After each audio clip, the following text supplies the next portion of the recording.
Hello विद्यार्थी नमस्कार। New Narmada institute course में स्वागत। हम आपके पढ़ाई के प्रतिगत पर लगे हुए हैं और अनेक वीडियो बना रहे हैं आपके एग्जाम की दृष्टि से जो महत्वपूर्ण टॉपिक हैं। तो उसी कड़ी को पढ़ाते हुए हम स्टडी जीके का अगला एक टॉपिक ले रहा हूं मैं। अगला अंतर्राष्ट्रीय सीमाएं, यहाँ से भी आप एग्जाम पूछ चुका है, ठीक है। और भारत के पड़ोसी देशों का जो भूगोल हम गुरुजी पढ़ा रहे हैं, वहाँ से सर के माध्यम से आप अंतर्राष्ट्रीय सीमाएं जो भारत से लगे वहाँ आप जानकारी पढ़ लीजिएगा भूगोल वाले में। बट यहाँ जो महत्वपूर्ण है स्टडी जीके के रूप में हम उनको कवर करवा रहे हैं और यहाँ से भी आपके एग्जाम में प्रश्न आता है। चलिए बात कर लेते हैं। तो अंतर्राष्ट्रीय सीमाएं आप पता होनी चाहिए और नहीं पता तो आप लोग देख सकते हो। अंतर्राष्ट्रीय सीमाएं, ठीक है। मैकमोहन रेखाएं भारत एवं चीन के बीच में है, आप पता होनी चाहिए। नहीं पता याद कर लीजिए। मैकमोहन रेखा भारत और चीन के बीच में है। रेड फ्लिक रेखा भारत और पाकिस्तान के बीच में है। हिंडनबर्ग रेखा जर्मन एवं पोलैंड के बीच में, याद रखेंगे। मैकमोहन रेखा को पूछ चुका है, रेड फ्लिक रेखा को पूछ चुका है और डोरंड रेखा को पूछ चुका है, जो भारत और पाकिस्तान के बीच हुआ करता था पहले।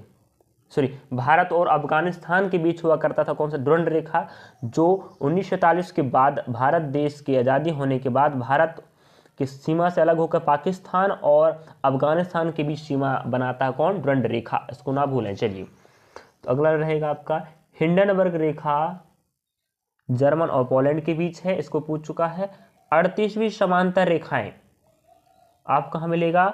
उत्तरी कोरिया एवं दक्षिण कोरिया को अलग करता है। अगर आप बोला जाए उत्तरी कोरिया और दक्षिण कोरिया को अलग करने वाला अंतर्राष्ट्रीय सीमा का नाम क्या था, आप क्या बोलेंगे? 38वीं समांतर रेखा। मैगिनॉट रेखा की बात करें तो जर्मनी एवं फ्रांस के बीच है, दोनों देशों को अलग करता है। अगला है 39वीं समांतर रेखाएं। कौन सा? 39वीं समांतर रेखाएं हैं आपके यूएसए, संयुक्त अरब अमीरात एवं कनाडा के बीच है, दोनों देशों को अलग करता है। और मैनरहीम रेखा हमारे रूस एवं फिनलैंड के बीच में है।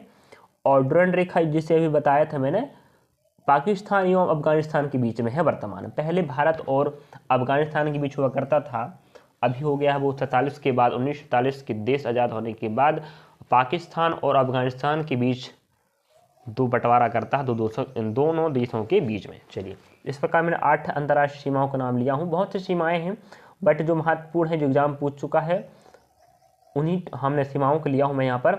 और एक और टॉपिक हम इसमें कवर कर लेते हैं, जो यहाँ से भी आप एक एग्जाम प्रश्न आता है, बट ज्योग्राफी वाला पोर्शन है, बट यहाँ से एग्जाम आता है। मानचित्र की प्रमुख रेखाएं। तो मानचित्र की प्रमुख रेखाएं जो बहुत महत्वपूर्ण है, यहाँ से प्रश्न आ चुका है और आता रहता है। तो मानचित्र की प्रमुख रेखाएं की बात कर लेते हैं। समलवण रेखा किसे कहते हैं? ठीक है, आप बोल देगा समलवण रेखा किसे कहते हैं, तो हाँ बोला है, देख लीजिए आप लोग। मानचित्र पर खींची गई वह रेखा जो महासागर के उन स्थानों को मिलाती जहां पर समान लवणता पाई जाती है।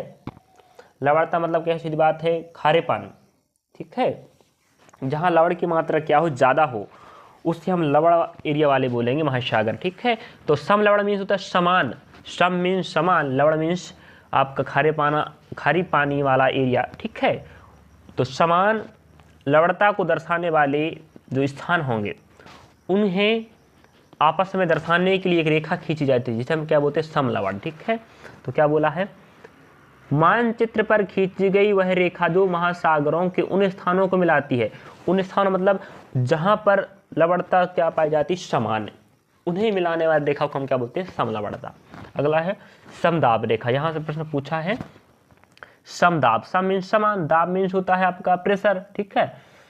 समान वायु दाब वाले स्थानों को जोड़ने वाली रेखाएं समदाब रेखाएं कहलाती। जैसा नाम वैसा इनका काम चल रहा है, सीधी बात। जैसा नाम है वही उनका क्या चल रहा है? अर्थ है, या वो वही चीजों को इंगित कर रही हैं। सम मीन्स समान, सम लवण, वे स्थान है जिनकी लवण की मात्राएं समान हो, उन्हें दर्शाने के लिए समलवण रेखाएं। और जिन क्षेत्रों का दाब समान हो, उन्हें दर्शाने के लिए जो रेखाएं दर्शा, उन्हें क्या बोलते हैं? समदाब रेखाएं। बस हो गया। अगला है समगहरी रेखाएं। सम मतलब समान, गहरी मतलब समझ रहे हैं आप ना, गहरी।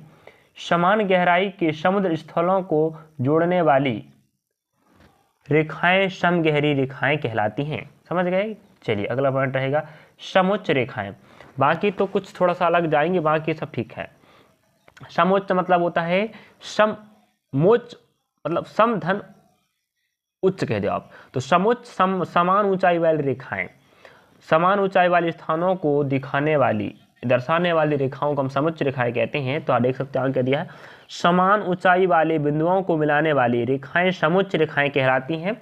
और प्रश्न पूछा है अगला, समवर्षा दर्शक रेखा। तो सम मीन्स समान, वर्षा मीन्स अब जानते हैं बरसात वाला पानी।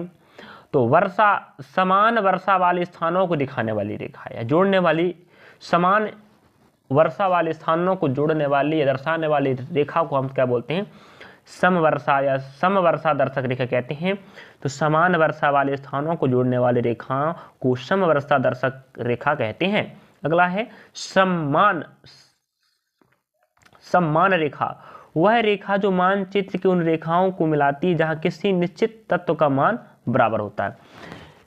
निश्चित तत्व का मान मतलब होता है जो एलिमेंट होती है ना, आपकी केमिस्ट्री में आप पढ़े होंगे केमिस्ट्री, ठीक है, एलिमेंटों के बारे में, उनकी बात कर रहा है। जिन तत्वों की मान बराबर होता है उसे क्या बोलते हैं, सम्मान रेखा। थोड़ा सा इसको याद करना पड़ेगा, बाकी तो जिस नाम से वो रेखाएं बनी है ना उनका एक विशिष्ट कार्य है।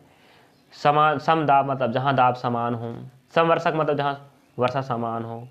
चलिए एक पॉइंट और लेते हैं, हमें क्या दिया है, समधूप रेखाएं। इससे हम अभी समझ में आ रहा, वह रेखा जो धूप के समान अवधि वाले स्थानों को मिलाती हुई खींची जाती है। जहाँ जहाँ धूप समान हो उन स्थानों को आपस में मिलाने के लिए एक रेखा बनाई गई है, और उन्हें दर्शाने के लिए जहाँ की धूप बिल्कुल समान होता है तो उन्हें हम समधूप रेखा कहते हैं।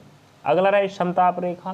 तो समताप रेखा की बात करें, हमें सम मतलब समान, ताप मीन्स तापमान, मानचित्र पर समान तापमान के स्थानों को मिलाते हुए खींची गई रेखाएं समताप रेखाएं कहलाती हैं। तो समान ताप जहाँ जहाँ पर है तो मानचित्र में उन स्थानों को दर्शाने के लिए एक रेखा बनाई गई है, समान ताप वाले आइसोथर्म जैसे ना, तो उन्हें दर्शाने के लिए जहाँ जहाँ समान ताप है उन्हें दर्शाने के लिए मानचित्र में रेखाएं बनाई जाती हैं, जिनका नाम क्या दिया गया है, समताप रेखा। इस प्रकार मैंने आपको इस वाले वीडियो में 2 टॉपिक कवर करवाया हूँ। मानचित्र पर रेखाएं, इन रेखाओं से प्रश्न कई बार पूछ चुका है, इस बात को ना भूलें। तो आप उन्हें याद रखेंगे। रेखाएं नाम क्यों पड़ा है वो आपको मैंने कारण बता दिया हूँ, बट एक ही ऐसा है जो थोड़ा सा अलग याद करना पड़ेगा। बाकी तो जैसा नाम वैसा काम उनका, वो विशिष्ट अर्थों के विशिष्ट क्षेत्रों को इंगित करते हैं, इसलिए उन्हीं के नाम पर उनका क्या पड़ा है, रेखाओं का नाम पड़ा है। ठीक है, इस प्रकार आप देख सकते हैं कितने 8 मानचित्र रेखाओं को मैंने बताया हूँ, और 8 ही आपके अंतर्राष्ट्रीय सीमाएं यहाँ पर शामिल हैं। इस प्रकार आप याद कर लीजिएगा। चलिए, थैंक यू, धन्यवाद।